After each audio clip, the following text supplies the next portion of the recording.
Welcome back everyone. So how you can make a default web browser? So how we can do that? First of all, open the settings.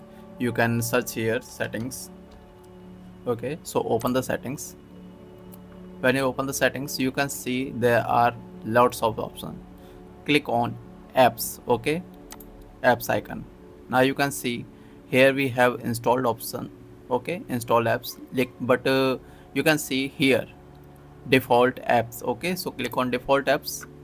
When you click on default apps, select whatever app you want to use, just like we Chrome browser. Okay, I want to make a Chrome browser to default browser. Okay, so click on it, Chrome browser.